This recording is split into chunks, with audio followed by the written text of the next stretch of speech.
വയനാട് മുണ്ടക്കൈ ഉരുൾപൊട്ടലിൽ മരിച്ചവരുടെ തിരിച്ചറിയാൻ കഴിയാത്ത 30 മൃതദേഹം കൂടി പുത്തുമലയിൽ ഒരുമിച്ച് സംസ്കരിച്ചു. 150-ലേറെ ശരീരഭാഗങ്ങളും ഇവിടെ സംസ്കരിക്കുകയാണ്. സർവമത പ്രാർത്ഥനയോടെ പ്രിയപ്പെട്ടവർക്ക് നാട് വിടചൊല്ലി. അലക്സ് റാം മുഹമ്മദ് വിവരങ്ങളുമായി. അലക്സ്, സംസ്കാര ചടങ്ങ് ഇങ്ങനെ പുരോഗമിക്കുന്നു. ഇപ്പോൾ ശരീരഭാഗങ്ങൾ സംസ്കരിക്കുകയാണോ?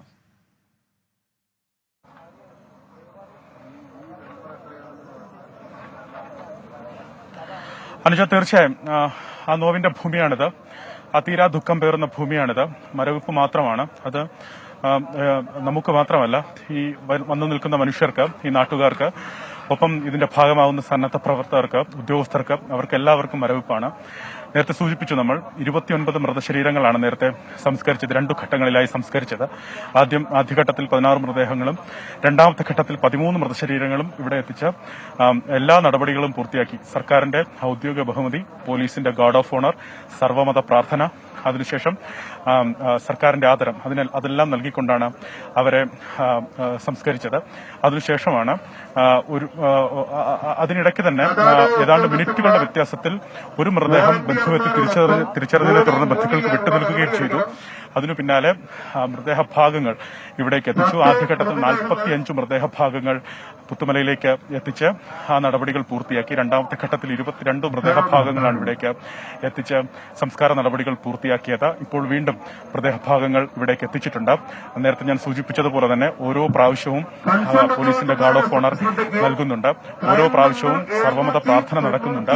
ആദ്യം ക്രൈസ്തവ മതാചാര പ്രകാരമുള്ള പ്രാർത്ഥന, രണ്ടാമത് ഹൈന്ദവ ആചാരപ്രകാരമുള്ള പ്രാർത്ഥന, മൂന്നാമത് ഇസ്ലാം ആചാരപ്രകാരമുള്ള പ്രാർത്ഥന, മയ്യത്ത് നമസ്കാരം അടക്കമുള്ളവ നടത്തിയാണ് സർവമത പ്രാർത്ഥന പൂർത്തിയാക്കുന്നത്. അതിനുശേഷം സർക്കാരിന്റെ ആദരവും കൂടി നൽകിയതിനു ശേഷമാണ് ആ മൃതദേഹ ഭാഗങ്ങൾ ഇതാ കുഴികളിലേക്ക് എത്തിക്കുന്നത്. പ്രധാനപ്പെട്ട കാര്യം, മൃതദേഹ ഭാഗങ്ങളാണെങ്കിലും അതൊരു മൃതശരീരം ആണ് എന്ന തരത്തിൽ തന്നെ അതിനെ പരിഗണിക്കുന്നു. അങ്ങനെ പ്രത്യേകം വെവ്വേറെ കുഴിമാടങ്ങളിൽ ആ മൃതദേഹ ഭാഗങ്ങൾ സംസ്കരിക്കുന്നു എന്നുള്ളതാണ് ഏറ്റവും പ്രധാനപ്പെട്ട കാര്യം. അനുജ 7 നാൾ മുമ്പ് എല്ലാ മേൽവിലാസവും ഉണ്ടായിരുന്ന മനുഷ്യരാണ്. 7 നാൾ മുമ്പ് എല്ലാ രേഖകളിലും അവരുടെ പേരും അവരുടെ മേൽവിലാസവും അടയാളപ്പെടുത്തിയിരുന്ന മനുഷ്യരാണ്. ബന്ധുക്കൾ ഉണ്ടായിരുന്ന മനുഷ്യരാണ്. കൂടപ്പിറപ്പുകൾ ഉണ്ടായിരുന്ന മനുഷ്യരാണ്. പറയാനും കേൾക്കാനും ഒക്കെ ആളുകൾ ഉണ്ടായിരുന്ന മനുഷ്യരാണ്. അവരാണ് മണിക്കൂറുകൾ കൊണ്ട് ആരുമില്ലാതായിപ്പോയത്, ഉറ്റവരില്ലാതായിപ്പോയത്, അനാഥരായിപ്പോയത്. ഒരടയാളവും ബാക്കി വെക്കാതെ ഈ ചൂരൽമലയിലും മുണ്ടക്കയിലെയും ഈ ദുരന്തത്തിൽപ്പെട്ടവർ അവരാണ് ഇതാ ഈ മണ്ണിൽ, പുത്തുമലയുടെ ഈ മണ്ണിൽ അന്തിയുറങ്ങുന്നത്. അവരെല്ലാവരും ഒന്നിച്ച് ഈ മണ്ണിൽ അന്തിയുറങ്ങുന്നു. അവിടെ ജാതിമത ഭേദമൊന്നുമില്ല. ആ മനുഷ്യരെല്ലാം ഒന്നിച്ച് ഈ മണ്ണിൽ അന്തിയുറങ്ങുന്നു എന്നുള്ളതാണ്. നോക്കൂ അനുജ, ഇത്തരത്തിൽ ഓരോ കല്ലുകൾ കുഴിമാടത്തിൽ വെച്ചിട്ടുണ്ട്. ആ കല്ലുകളിലാണ് അവരുടെ മേൽവിലാസമുള്ളത്. ആ മേൽവിലാസത്തിൽ അടയാളപ്പെടുത്തി വെച്ചിട്ടുണ്ട്. അത് ഈ മൃതദേഹ ഭാഗങ്ങളാണ് നമ്മളെ അത്രയധികം വേദനിപ്പിക്കുന്നത്. അതിൽ N156, N145 എന്നുള്ള നമ്പറുകൾ ഇങ്ങനെ അടയാളപ്പെടുത്തി വെച്ചിട്ടുണ്ട്. ആ നമ്പറുകളുടെ അർത്ഥം നിലമ്പൂരിൽ നിന്ന് ലഭിച്ചതാണ് മൃതദേഹ ഭാഗം. അതിന്റെ നമ്പറാണ് 145. ആ 145 എന്ന നമ്പറിനു കീഴിൽ ആ കിട്ടിയ മൃതദേഹ ഭാഗത്തിന്റെ ജനിതക പരിശോധന നടത്തി അത് അതിന്റെ DNA ലൈബ്രറിയിൽ സൂക്ഷിക്കുന്നുണ്ട്. അതെന്തിനു വേണ്ടിയാണ് എന്ന് ചോദിച്ചാൽ, ഞാൻ നേരത്തെ സൂചിപ്പിച്ചു, അത് നാളെ ഒരു ദിവസം എന്നെങ്കിലും ഒരു നാൾ ആ ആളെ തേടി ആ ആളുടെ ബന്ധു, ഉറ്റവർ, ഉടയവർ, പ്രിയപ്പെട്ടവർ ഇവിടേക്ക് വന്ന് ഏതെങ്കിലും ഒരു നാൾ ഇവിടേക്ക് വന്ന് അങ്ങനെ ഒരു തിരച്ചിൽ നടത്തിയാൽ അവർക്ക് തങ്ങളുടെ പ്രിയപ്പെട്ടവരെ കാണുന്നതിനുള്ള ഒരു നടപടിയാണത്. അതിനുള്ള ഒരു ഇടപെടലാണത്. ആ DNA ലൈബ്രറി അത് സമഗ്രമായി തന്നെ സർക്കാർ സൂക്ഷിക്കുന്നു എന്നുള്ളതാണ്. അതിൽ തെറ്റുവരാൻ പാടില്ല എന്ന ശാഠ്യം സർക്കാരിനുണ്ട് എന്ന് ഇവിടെ നിൽക്കുമ്പോൾ തന്നെ മനസ്സിലാകുന്നുണ്ട്. കാരണം ഈ ഓരോ മൃതദേഹ ഭാഗങ്ങളും, അത് 5 മൃതദേഹ ഭാഗങ്ങൾക്ക് ഒരു റവന്യൂ ഉദ്യോഗസ്ഥൻ എന്ന നിലയ്ക്ക് ചുമതല നൽകിയിട്ടുണ്ട്. ആ ചുമതലയുടെ അർത്ഥം അത് മേപ്പാടി CHCയിൽ നിന്ന് ഇവിടെ ആംബുലൻസിലേക്ക് എത്തിച്ച ആ മൃതദേഹ ഭാഗങ്ങൾ ആ പുത്തുമലയിലെ ആ സർവമത പ്രാർത്ഥന നടക്കുന്ന ഹാളിലേക്ക് എടുത്തുവെച്ച് ആ നടപടികൾ, പ്രാർത്ഥനയും മറ്റുമൊക്കെ പൂർത്തിയാക്കി അത് കുഴിമാടത്തിലേക്ക് എത്തുന്നതുവരെ, ആ കുഴിമാടം മണ്ണിട്ട് മൂടുന്നതുവരെ, മണ്ണിട്ട് മൂടിയാലും ആ കുഴിമാടത്തിന് പുറത്തടയാളപ്പെടുത്തി വെക്കുന്ന നമ്പരും ആ മൃതദേഹ ഭാഗത്തിന്റെ നമ്പർ 1 തന്നെയാണ് എന്ന് അടയാളപ്പെടുത്തുന്നതുവരെ ആ ശ്രദ്ധ അത് പുലർത്തണം എന്നുള്ള കാര്യം ഇവിടെ നിന്ന് കൃത്യമായി ഉദ്യോഗസ്ഥരെ ബോധ്യപ്പെടുത്തുന്നുണ്ട്. ആ ശ്രദ്ധ ഉദ്യോഗസ്ഥർ ഉദ്യോഗസ്ഥർ പുലർത്തുകയും ചെയ്യുന്നുണ്ട്. അങ്ങനെ തന്നെ ആ നടപടികൾ പുരോഗമിക്കുന്നു. അതിനൊരൊറ്റ കാരണമേ ഉള്ളൂ, ഞാൻ നേരത്തെ സൂചിപ്പിച്ചു, നമ്മുടെ ജീവിതകാലം കണ്ട ഏറ്റവും വലിയ മഹാദുരന്തമാണിത്. ഈ ദുരന്തത്തിൽ നമ്മെ വിട്ടു പോയവർ എത്ര എന്ന കണക്ക് ഇനിയും സർക്കാരിന്റെ കയ്യിൽ ഔദ്യോഗികമായില്ല. സർക്കാർ ആ കണക്ക് ശേഖരിക്കാനുള്ള നടപടികൾ ഇപ്പോഴും നടത്തുന്നതേ ഉള്ളൂ. സർക്കാരിന്റെ പക്കൽ ഒരു കൃത്യമായ കണക്കുമില്ല. അങ്ങനെ എണ്ണമില്ലാത്തത്ര കണക്കുണ്ട്. നിലവിൽ 350 പുറത്തേക്കൊക്കെ ആ മരണസംഖ്യ പറയുന്നുണ്ട്. സ്ഥിരീകരിച്ച കണക്ക് അതിലും താഴെയാണ്. പക്ഷേ കിട്ടിയ മൃതദേഹഭാഗങ്ങൾ എത്രയോ മുകളിലാണ്. ഇനി കണ്ടുകിട്ടാനുള്ളവരുടെ എണ്ണം അതും 200-നടുത്തൊക്കെയാണ്. എന്താണെങ്കിലും വലിയ നാശനഷ്ടം. ഞാൻ നേരത്തെയൊക്കെ സൂചിപ്പിച്ചതുപോലെ ആ പുഞ്ചിരിമട്ടത്തെ കുന്ന് അത് നെടുകെ പിളർന്ന് താഴേക്ക് പോരുകയായിരുന്നു. 2 ഗ്രാമങ്ങളെ മുഴുവൻ മണ്ണ് കൊണ്ടുപോവുകയായിരുന്നു. കിലോമീറ്ററുകൾക്കപ്പുറം നിലമ്പൂരിൽ ചാലിയാറിലാണ് ആ ഗ്രാമങ്ങളെ കൊണ്ട് അവശേഷിപ്പിച്ചത്, ആ ഗ്രാമങ്ങളിലെ മനുഷ്യരെ കൊണ്ട് അവശേഷിപ്പിച്ചത്, ആ ജീവനുകളെ കൊണ്ട് അവശേഷിപ്പിച്ചത് എന്നുള്ളതാണ്. അത്രയും ദുഃഖമാണ് ഈ മണ്ണിൽ നിൽക്കുമ്പോൾ ഈ പുത്തുമലയുടെ ഈ ഹൃദയമാണ്. ഈ പുത്തുമലയുടെ ഭാഗത്താണ് 2019 ഈ പുത്തുമലയിലാണ് ഉരുൾപൊട്ടലുണ്ടായത്. ഏതാണ്ട് 17 ജീവനുകൾ ഇവിടെ അപഹരിക്കപ്പെട്ടത്. 5 പേർ അന്ന് കാണാതെയായി.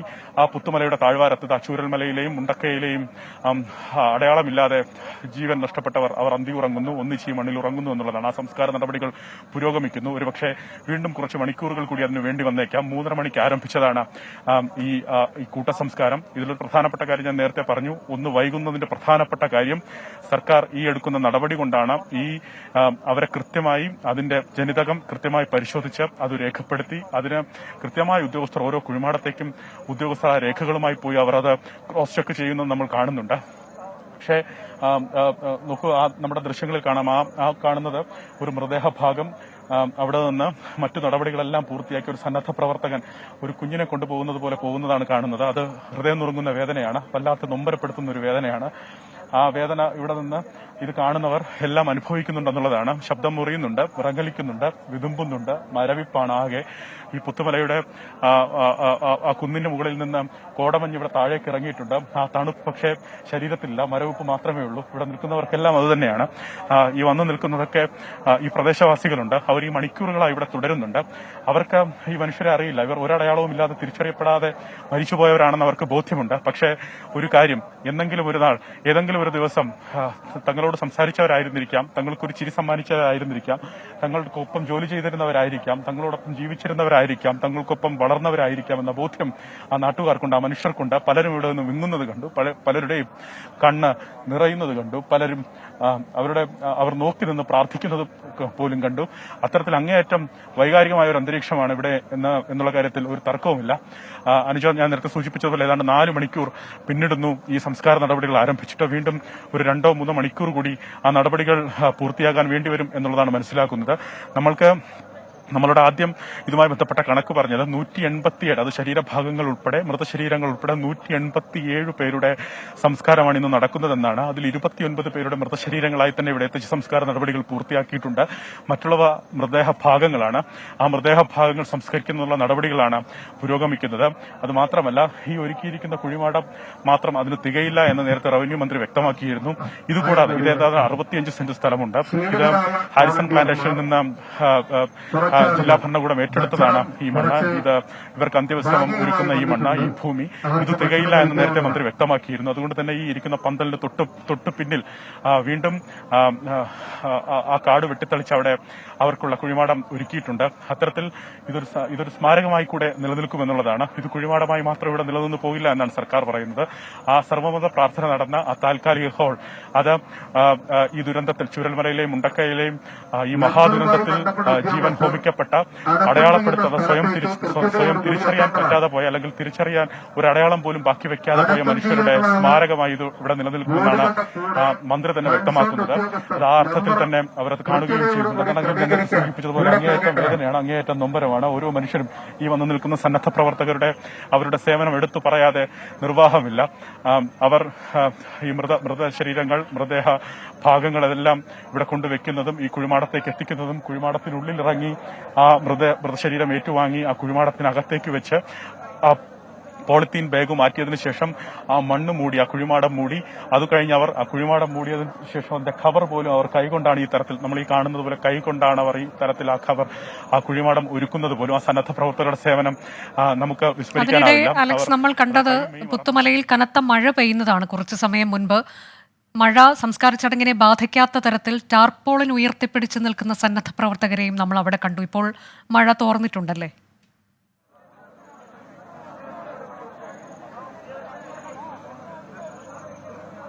അനുജ, തീർച്ചയായും ഞാൻ അതാണ് പറഞ്ഞത്. സന്നദ്ധ പ്രവർത്തകരുടെ ആ സേവനം, അവരുടെ ആ മനസ്സ്, അത് നമുക്കത് വിസ്മരിക്കാനാവില്ല.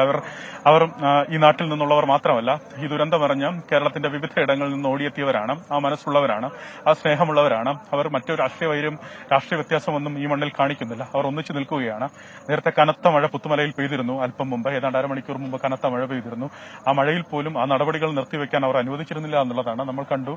ആ മൃതദേഹങ്ങൾ സംസ്കരിക്കുന്ന ആ കുഴിമാടങ്ങൾക്ക് പുറത്ത് അവർ ടാർപോളിൻ ഉയർത്തിപ്പിടിച്ച് ആ മൃതദേഹം അവിടേക്ക് എത്തിച്ച്, മൃതദേഹ ഭാഗം അവിടേക്ക് എത്തിച്ച് ആ കുഴിയിൽ അത് വെച്ച് മണ്ണിടുന്നത് വരെയും അവരുടെ ആ നടപടികൾ അവിടെ പുരോഗമിക്കുന്നത് കണ്ടതാണ്. ആ മഴ കനത്തു പെയ്ത സമയത്ത് ഈ ഇരിക്കുന്ന കല്ലുകളിൽ എഴുതി വെച്ച ചില നമ്പറുകൾ മാഞ്ഞു എന്ന് ഓടി വന്ന് ഇവിടെ വന്ന് പരാതി പറഞ്ഞ സന്നദ്ധ പ്രവർത്തകരാണ് അവർ.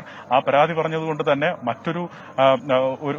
ഒരു സമാന്തരമായി മറ്റൊരു നടപടി കൂടി ആ ഘട്ടത്തിൽ സ്വീകരിച്ചു. കാരണം ഈ മഴയത്ത് ആ നമ്പറുകൾ മാഞ്ഞു പോകുന്നത് കൊണ്ട് തന്നെ അതിന് പുറത്ത് ഒരു പ്ലാസ്റ്റിക് കുപ്പിക്കുള്ളിൽ ആ നമ്പർ കാണത്തക്ക വിധം പുറത്ത് അടയാളപ്പെടുത്തി വെക്കണം. കാരണം മഴ പെയ്താൽ ആ നമ്പറുകൾ ഒരുപക്ഷെ മാഞ്ഞു പോകാനുള്ള സാധ്യത ഉണ്ട് എന്ന് കണക്കിലെടുത്തുകൊണ്ട് തന്നെ ആ അർത്ഥത്തിൽ അവർ ശ്രദ്ധിക്കുന്നുണ്ട്. ആ അർത്ഥത്തിൽ അവർ സർവ്വസന്നദ്ധരായി നിൽക്കുന്നുണ്ട്. അവരുടെ സേവനം അത് വിസ്മരിക്കാനാകാത്തതാണ്. അവർ ഇപ്പോഴും ഈ മണിക്കൂറുകളായുള്ള അവരുടെ സേവനം തുടരുന്നു എന്നുള്ളതാണ്. PPE കിറ്റ് ധരിച്ച സന്നദ്ധ പ്രവർത്തകരാണ് മൃതശരീരങ്ങൾ അവിടെ നിന്ന് ഏറ്റുവാങ്ങി, മൃതദേഹ ഭാഗങ്ങൾ അവിടെ നിന്ന് ഏറ്റുവാങ്ങി ഈ കുഴിമാടങ്ങളിലേക്ക് എത്തിക്കുന്നത്. കുഴിമാടങ്ങളിലേക്ക് എത്തിച്ചതിന് ശേഷം 3 പ്രവർത്തകർ ആ കുഴിമാടത്തിനുള്ളിൽ ഇറങ്ങി ആ മൃതദേഹം ഏറ്റുവാങ്ങി, ആ മൃതദേഹത്തിന്റെ അല്ലെങ്കിൽ മൃതദേഹ ഭാഗത്തിന്റെ പോളിത്തീൻ കവർ നീക്കം ചെയ്ത മൃതദേഹം അതിനുള്ളിൽ വെച്ചതിന് ശേഷം അവർ പുറത്തേക്ക് കയറിയാണ് അതിലേക്ക് മണ്ണിട്ട് മൂടുന്നത്. ഇതൊരു വല്ലാത്ത കാഴ്ചയാണ് അനുജ, അത് പറഞ്ഞറിയിക്കാൻ പറ്റില്ല. ഈ ചൂരൽമലയിലെയും മുണ്ടക്കയിലെയും ജനിതകം അത് ഈ പുത്തുമലയിൽ ഇവിടെ അടയാളപ്പെടുത്തി വെക്കുന്നു എന്നുള്ളതാണ്. അടയാളപ്പെടുത്തി വെക്കുമ്പോൾ ആ മനുഷ്യരുടെ മേൽവിലാസം ഞാൻ നേരത്തെ സൂചിപ്പിച്ചതുപോലെ ഒരു എന്നുള്ള ഒരു അക്കത്തിൽ അല്ലെങ്കിൽ എന്നുള്ള ഒരു അക്ഷരത്തിൽ ചില അക്കങ്ങൾ കൂടി ചേർക്കുന്നു. അതിനകത്ത് 145 147 156 എന്നൊക്കെ ചേർക്കുന്നു. അതിന്റെ അർത്ഥം അവരുടെ മേൽവിലാസം ഇനി നിലമ്പൂരിൽ നിന്ന് ലഭിച്ചത് 145 നമ്പർ എന്നുള്ളതാണ് അവരുടെ മേൽവിലാസം. അങ്ങനെ മേൽവിലാസം ഇല്ലാതിരുന്നവരല്ല അവർ, കൃത്യമായ മേൽവിലാസം ഉണ്ടായിരുന്ന മനുഷ്യരാണ്. പക്ഷേ അടയാളപ്പെടുത്തി വെക്കുന്നത് ഈ കൊത്തി ഇങ്ങനെ വെക്കുന്നതിന്റെ പ്രധാനപ്പെട്ട കാര്യം, നാളെ ഒരു ദിവസം അവരുടെ ഉറ്റവർ വന്നാൽ ഈ കുഴിമാടത്തിന്റെ അരികിൽ വന്ന് അവരെ ഒന്ന് അവസാനമായി ഒരു നോക്ക് കാണാനുള്ള ഒരു, അല്ലെങ്കിൽ അവരുടെ പ്രിയപ്പെട്ടവർ ഈ കുഴിമാടത്തിലാണ് എന്നുള്ളതിന്റെ ഒരു ആശ്വാസമെങ്കിലും, അങ്ങനെ ഒരു സമാശ്വാസമെങ്കിലും അവർക്കുണ്ടാകട്ടെ എന്നുള്ളത് കരുതി മാത്രമാണ് ആ ഒരു നടപടി സ്വീകരിച്ചിരിക്കുന്നത്. ഇത് മഹാദുരന്തമാണ്. ആ ദുരന്തത്തിന്റെ വിറങ്ങലിപ്പിൽ നിന്ന് ഈ നാട് ഇനിയും മുക്തമല്ല. ഈ നാട് ഈ കാലത്തൊന്നും ഈ ഇടക്കാലത്തൊന്നും അതിൽ നിന്ന് മുക്തമാകുമെന്നും കരുതുക വയ്യ. കാരണം സംസാരിക്കുന്ന മനുഷ്യർ മുഴുവൻ വിങ്ങുന്നുണ്ട്, വിറങ്ങലിക്കുന്നുണ്ട്. അവരെല്ലാം ഒറ്റപ്പെട്ടു പോയി നിൽക്കുന്നുണ്ട്, ബന്ധം മറ്റുപോയവരുണ്ട്. അവർ പറയുന്ന കഥകൾ കേട്ട് നമ്മുടെ തന്നെ ഉള്ളു പിടയുന്നുണ്ട്, ഹൃദയം നുറുങ്ങുന്നുണ്ട്. ഒറ്റപ്പെട്ടുപോയ കുഞ്ഞുങ്ങളുണ്ട്, നഷ്ടപ്പെട്ടുപോയ കുഞ്ഞുങ്ങളുണ്ട്. അതൊക്കെ ഓർക്കുമ്പോൾ ഈ മനുഷ്യർ പറയുന്നത് പോലെ കണ്ണിൽ അല്ലെങ്കിൽ കരഞ്ഞു കണ്ണു കലങ്ങിയ അവസ്ഥയാണ്, കണ്ണിൽ വെള്ളം പറ്റിയ അവസ്ഥയാണ്, കണ്ണുനീര് പറ്റിയ അവസ്ഥയാണ്.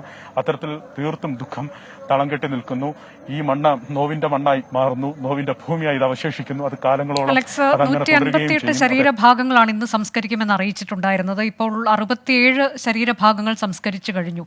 ഇനിയുമുണ്ട് സംസ്കരിക്കാൻ ബാക്കി. ഇതെല്ലാം ഇന്ന് തന്നെ പൂർത്തിയാക്കുക എന്നതല്ലേ?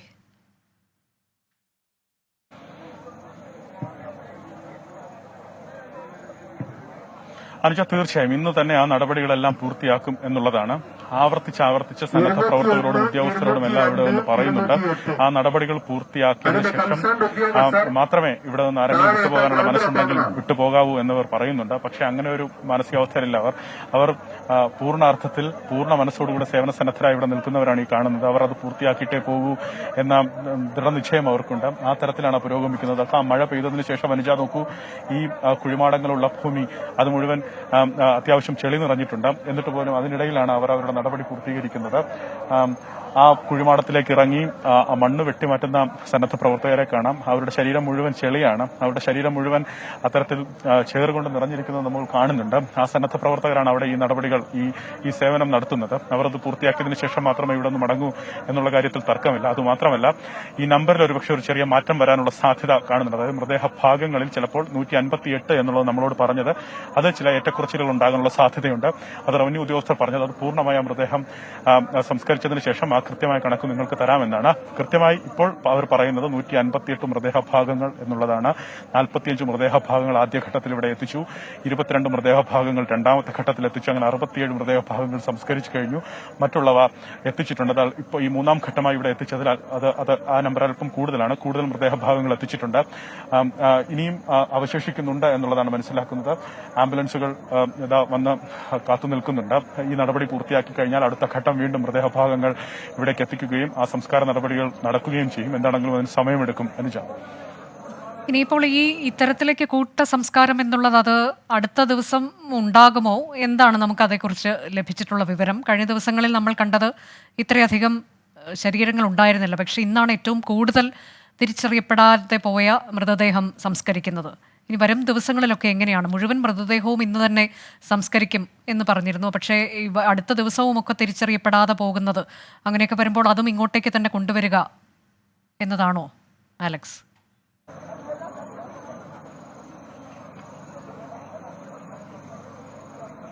അത് ഞാൻ നിലവിൽ മനസ്സിലാക്കുന്നത് തിരിച്ചറിയപ്പെടാത്ത മൃതദേഹങ്ങൾ ഇവിടെ കൊണ്ടുവന്ന് സംസ്കരിക്കുക എന്നുള്ളതാണ്.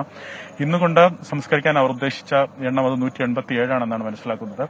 അത്രയും ഇന്ന് സംസ്കരിക്കുമെന്ന് അവർ പറഞ്ഞിരുന്നു. നേരത്തെ പറഞ്ഞതുപോലെ 29 മൃതദേഹങ്ങളുണ്ട്, മൃതശരീരങ്ങളുണ്ട്. അത് സംസ്കരിച്ചു കഴിഞ്ഞു. മറ്റുള്ളത് മൃതദേഹഭാഗങ്ങളാണ്. ആ മൃതദേഹഭാഗങ്ങൾ ഇന്ന് സംസ്കരിക്കുമെന്നാണ് അറിയിച്ചിട്ടുള്ളത്. ഇനി അടുത്ത ഘട്ടം നാളെ ഉണ്ടോ എന്നുള്ള കാര്യം, അതായത് നാളെ മൃതദേഹം ഇത്തരത്തിൽ സംസ്കരിക്കുന്നുണ്ടോ എന്നുള്ള കാര്യം റവന്യൂ അധികൃതരോ അതുമായി ബന്ധപ്പെട്ട മറ്റ് അധികൃതരോ അതുമായി ബന്ധപ്പെട്ട വിവരം നൽകിയിട്ടില്ല. എന്താണെങ്കിലും ഈ മൃതദേഹ ഭാഗങ്ങൾ കിട്ടുന്ന മുറയ്ക്ക് ആ സംസ്കാര നടപടികൾ എന്തായാലും ഉണ്ടാകുമെന്നുള്ള കാര്യത്തിൽ തർക്കമില്ല. ഈ മണ്ണിൽ തന്നെ കുറച്ച് ഭൂമി കൂടി ഏറ്റെടുക്കുമെന്ന് റവന്യൂ മന്ത്രി പറഞ്ഞതുപോലും അതിനാണ് എന്നാണ് മനസ്സിലാക്കുന്നത്. ഇനിയും കൂടുതൽ ദിവസങ്ങളിൽ ഈ തിരിച്ചറിയപ്പെടാതെ പോകുന്ന മൃതദേഹ ഭാഗങ്ങൾ കിട്ടിയാൽ അവയുടെ DNA സാമ്പിളിംഗ് അടക്കം പൂർത്തിയാക്കി അവയുടെ മറ്റു നടപടികളടക്കം പൂർത്തിയാക്കി ഇവിടേക്ക് എത്തിച്ചു തന്നെയായിരിക്കും ആ സംസ്കാരം നടത്തുക. അത് പക്ഷേ അടുത്ത ദിവസം, അതായത് നാളെ ഉണ്ടോ എന്നുള്ള കാര്യത്തിൽ ഈ ഘട്ടത്തിൽ വ്യക്തതയില്ല. അതിൽ വ്യക്തത വരുത്തേണ്ടത് റവന്യൂ അധികൃതരാണ്. നിലവിൽ അവർ തീരുമാനിച്ചിരുന്നത് ഈ മേപ്പാടി CHC അടക്കമുള്ള 187 മൃതദേഹങ്ങൾ, അത് മൃതദേഹ ഭാഗം ഉൾപ്പെടെ മൃതശരീരങ്ങൾ ഉൾപ്പെടെ 187 എണ്ണം സംസ്കരിക്കുക എന്നുള്ളതാണ്. ആ നടപടികളാണ് പുരോഗമിക്കുന്നത്. അനുജ, അലക്സ്, ഇപ്പോൾ 6 മണിക്കൂറിലേക്ക് അടുക്കുകയാണ്. 3:30 തുടങ്ങിയത് 9:30 മണിയാവുന്നു. അപ്പോൾ 6 മണിക്കൂറിലേക്ക് അടുക്കുന്നു. ഇത്രയും സമയം അവിടെ ഈ സന്നദ്ധ പ്രവർത്തകർ ഇതിൽ വ്യാപൃതരായി നിന്ന് ചെയ്യും. നമുക്ക് ഈ സന്നദ്ധ പ്രവർത്തകർക്ക് എത്ര സല്യൂട്ട് നൽകിയാലും മതിയാവില്ല. ആദ്യ ദിവസം മുതൽ അവർ ചെയ്യുന്ന പ്രവൃത്തി, ഓരോ ഇടത്തും അവർ ചെയ്യുന്നത് എന്താണ് എന്നത് നമ്മളൊക്കെ കണ്ടുകൊണ്ടിരിക്കുകയാണ്. എത്ര നന്ദി പറഞ്ഞാലും മതിയാവില്ല ഇവർക്ക്. ഒപ്പം കഴിഞ്ഞ ദിവസം നമ്മൾ കണ്ട മറ്റൊരു കാഴ്ച, ഒരു പക്ഷേ ഈ മണ്ണിലേക്ക് മടങ്ങുന്നവർ തങ്ങളുടെ ഉറ്റവരാണോ എന്ന് സംശയം ഉള്ള ചില ആളുകളൊക്കെ ബന്ധുക്കളായിരിക്കാം എന്ന് കരുതി അവിടെ വന്ന് അവർക്ക് യാത്രാമൊഴി ചൊല്ലുന്നത് നമ്മൾ കണ്ടു. ഇന്നും അത്തരത്തിലേക്ക് ആളുകൾ അങ്ങോട്ട് എത്തിയിട്ടുണ്ടോ?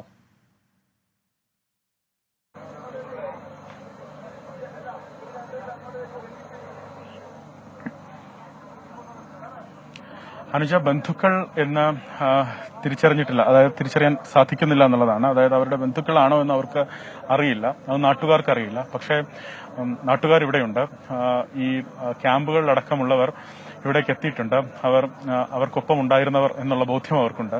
അത് ബന്ധുക്കളാണ് എന്നുള്ള കാര്യം അവർക്ക് അറിയില്ല. അതിനകത്ത് ഇന്ന് ഏതാണ്ട് 30 മൃതദേഹങ്ങൾ സംസ്കരിക്കുമെന്നാണ് ആദ്യഘട്ടത്തിൽ വ്യക്തമാക്കിയിരുന്നത്. അതിൽ 29 മൃതദേഹങ്ങളാണ് സംസ്കരിച്ചത്. അതിന്റെ പ്രധാനപ്പെട്ട കാര്യം, ഒരു ബന്ധു ഒരു മൃതദേഹം തിരിച്ചറിഞ്ഞതാണ്. അത് ആ ബന്ധുക്കൾക്ക് തന്നെ വിട്ടു നൽകിയ മൃതദേഹം, അത് അവരുടെ ആചാരപ്രകാരം, അവരുടെ വിശ്വാസാനുഷ്ഠാന പ്രകാരം അത് അവരുടെ ഇടം എവിടെയാണോ അവിടെ ആ മൃതദേഹം സംസ്കരിക്കാനുള്ള അവകാശം അവർക്കുണ്ട്. അവർ അത് ഏറ്റുവാങ്ങുകയും അവർ അത് പോവുകയും ചെയ്തു. അതല്ലാതെ അത്തരം തിരിച്ചറിയൽ രേഖകളൊന്നുമില്ലാതെ, തിരിച്ചറിയാൻ ഒരു അടയാളം പോലും ബാക്കി വെക്കാത്ത മനുഷ്യരാണ് ഈ മണ്ണിൽ ഉറങ്ങുന്നത് എന്നുള്ളതാണ് ഏറ്റവും പ്രധാനപ്പെട്ട കാര്യം. വ്യസനിപ്പിക്കുന്ന കാര്യവും അതുതന്നെയാണ്. കാരണം അവർ അങ്ങനെ ആയിരുന്നില്ല. 7 ദിനം മുമ്പ് അവർ അങ്ങനെ ആയിരുന്നില്ല. 7 ദിനം മുമ്പ് ഒരു 3.5 മണിക്കൂർ കൊണ്ടാണ് അവർ ആരോരും ഇല്ലാത്തവരായി മാറിയത്, ഒരു അടയാളങ്ങളും ഇല്ലാത്തവരായി മാറിയത്. ആ ടെറൈൻ വന്നൊന്ന് പരിശോധിച്ച് നോക്കണമെന്ന് വെച്ചാൽ ഹൃദയം നുറുങ്ങിപ്പോകും. കാരണം അത്ര കണ്ട മണ്ണും ചെളിയും ഒക്കെ കുത്തിയൊലിച്ചെത്തിയതാണ്. ആ പ്രദേശത്ത്, ചൂരൽമല പ്രദേശത്തെ മേൽമണ്ണ് അവിടെ ഇല്ല എന്നാണ് ആ പ്രദേശത്ത് ഈ തിരച്ചിലിന് നേതൃത്വം നൽകിയ ഉദ്യോഗസ്ഥർ തന്നെ നമ്മളോട് പറയുന്നത്. കാരണം അതിനു മുകളിലൊക്കെ ചെളിയും മണലും മണ്ണും ഈ പാറക്കൂട്ടങ്ങളും ഒക്കെയായി മാറിയിട്ടുണ്ട്. അവിടെ നിന്ന് ഇളകി മാറി വന്ന പാറക്കഷ്ണങ്ങൾ കണ്ടാൽ നമ്മൾ ഒരുപക്ഷെ ഭയപ്പെട്ടു പോകും. അതാണ് അക്ഷരാർത്ഥത്തിൽ ആ 2 ഗ്രാമങ്ങളെയും തകർത്ത് തരിപ്പണമാക്കി കളഞ്ഞത്. നേരത്തെ സൂചിപ്പിച്ചു, ആ ദിവസങ്ങളിൽ കനത്ത മഴയുണ്ടായിരുന്നു. കനത്ത മഴ ഇവിടെ തിമിർത്തു പെയ്യുകയായിരുന്നു. അത് അതിതീവ്ര മഴയായിരുന്നു. ആ മഴയിൽ പോലും ഈ നാട്ടുകാർക്കറിയാം അറിയാമായിരുന്നു ഉരുളിനുള്ള സാധ്യതയുണ്ട്. കാരണം ഈ നാടിന്റെ സ്വഭാവം, ഈ ഭൂപ്രകൃതിയുടെ സ്വഭാവം അതാണെന്ന് ഈ നാട്ടുകാർക്ക് കൃത്യമായി ധാരണയുണ്ട്. പുഴയിൽ വെള്ളം പൊങ്ങിയാൽ, മലവെള്ളപ്പാച്ചിലുണ്ടായാൽ അവർക്കതറിയാം, അവർക്ക് ആ ഭീതിയുണ്ട്, അവർക്ക് ആ പേടിയുണ്ട്. അതെ, ഒരാഴ്ച മുൻപ് നടന്ന ഒരു ദുരന്തത്തിൽ ജീവൻ നഷ്ടമായവർ, അതിൽ തന്നെ തിരിച്ചറിയപ്പെടാതെ പോയവർക്ക് കൂട്ടക്കുഴിമാടം ഒരുങ്ങുകയാണ്. പുത്തുമലയിലാണിത്. നമ്മൾ ഇന്നലെയും ഒക്കെ കണ്ട കാഴ്ച ഇന്ന് ആവർത്തിക്കുകയാണ്. ഉച്ചയ്ക്ക് 3:30 തുടങ്ങിയതാണ് ഈ കൂട്ട സംസ്കാരം. ഇപ്പോൾ 9:30 മണിയാകുന്നു. 6 മണിക്കൂർ ആകുന്നു. അപ്പോഴും അത് പൂർത്തിയായിട്ടില്ല. 29 മൃതദേഹം ഇതിനോടകം തന്നെ സംസ്കരിച്ചു കഴിഞ്ഞു. ഇന്ന് 30 മൃതദേഹം സംസ്കരിക്കാനിരുന്നതാണ്. അതിൽ അവസാന നിമിഷം ഒരു മൃതദേഹം തിരിച്ചറിയപ്പെടുന്നു. അങ്ങനെ ആ മൃതദേഹം ബന്ധുക്കൾ ഏറ്റുവാങ്ങി കൊണ്ടുപോകുന്നു. പിന്നീട് ബാക്കി വന്ന 29 മൃതദേഹം ആദ്യം സംസ്കരിക്കുന്നു. സർക്കാരിൻ്റെ ഔദ്യോഗിക ബഹുമതികളോടെയായിരുന്നു സംസ്കാരം. പോലീസിൻ്റെ ഗാർഡ് ഓഫ് ഓണർ നൽകി. അതിനുശേഷം മൃതദേഹം ഓരോ കുഴിമാടത്തിലായി സംസ്കരിക്കുന്നു. അതിന് സന്നദ്ധ പ്രവർത്തകർ അതിൻ്റെ കൃത്യമായ നടപടിക്രമങ്ങൾ പാലിച്ചുകൊണ്ട് ഇതെല്ലാം കഴിഞ്ഞ് അവിടെ നമ്പർ രേഖപ്പെടുത്തി വയ്ക്കുന്നു. അതിൽ DNA പരിശോധന എല്ലാ മൃതദേഹത്തിൻ്റെയും പൂർത്തിയാക്കിയിട്ടുണ്ട്. അതിൻ്റെ ഡേറ്റാ സാമ്പിളിൽ ആ വിശദാംശങ്ങളൊക്കെ ഉണ്ട്. ഏതെങ്കിലും ഒരു കാലത്ത് ഇവരുടെ ബന്ധുക്കൾ വന്നാൽ അവർക്ക് തങ്ങളുടെ പ്രിയപ്പെട്ടവരുടെ കുഴിമാടമെങ്കിലും കണ്ടെത്തി അവിടെ ആദരാഞ്ജലി അർപ്പിക്കാൻ കഴിയണം എന്നുള്ളതിനാണ് ഇത്ര കൃത്യമായ നടപടികൾ ഇപ്പോൾ ചെയ്തിട്ടുള്ളത്. അതിനുശേഷം ശരീരഭാഗങ്ങൾ സംസ്കരിക്കുന്നതിലേക്ക് കടന്നു. 158 ശരീരഭാഗങ്ങൾ സംസ്കരിക്കുമെന്നതാണ് നേരത്തെ ഔദ്യോഗികമായി അറിയിച്ചത്. പക്ഷേ ആ കണക്ക് കൃത്യമാണോ എന്നുള്ളത് ഒരുപക്ഷെ അല്പസമയം കഴിയുമ്പോൾ മാത്രമേ പറയാൻ സാധിക്കൂ. ഇതിനോടകം 67 ശരീരഭാഗങ്ങൾ സംസ്കരിച്ചു. ആദ്യം 45, പിന്നീട് 22, അങ്ങനെ 67 ശരീരഭാഗങ്ങൾ സംസ്കരിച്ചു. കൂടുതൽ ആംബുലൻസുകൾ വരുന്നു. കൂടുതൽ കുഴിമാടങ്ങൾ എടുത്തിട്ടുണ്ട്. ഇനിയും ശരീരഭാഗങ്ങൾ സംസ്കരിക്കാനുണ്ട്. അതെല്ലാം ഇന്ന് തന്നെ സംസ്കരിക്കുമെന്നുള്ള വിവരം ലഭിക്കുകയും ചെയ്തിട്ടുണ്ട്. അങ്ങനെ ആരോരുമില്ലാതെ അവർ മടങ്ങുമ്പോൾ അവർക്കായി ഒരു നാട് മുഴുവൻ കാത്തു നിൽക്കുകയാണ്. ഒരു നാട് അവർക്ക് വിട ചൊല്ലുകയാണ്. സജോ ദേവസ്യ കൂടി ചേരുന്നു. സജോ, ഇനിയിപ്പോൾ ഇത് കൂടുതൽ ശരീരഭാഗങ്ങൾ അങ്ങോട്ടേക്ക് കൊണ്ടുവരികയാണോ? കൂടുതൽ ആംബുലൻസുകൾ അങ്ങോട്ടേക്ക് വരുന്നുണ്ടോ? കൂടുതൽ കുഴിമാടങ്ങൾ എടുക്കേണ്ടുന്ന സാഹചര്യമുണ്ടോ? ഏറ്റവും പുതിയ വിവരങ്ങൾ.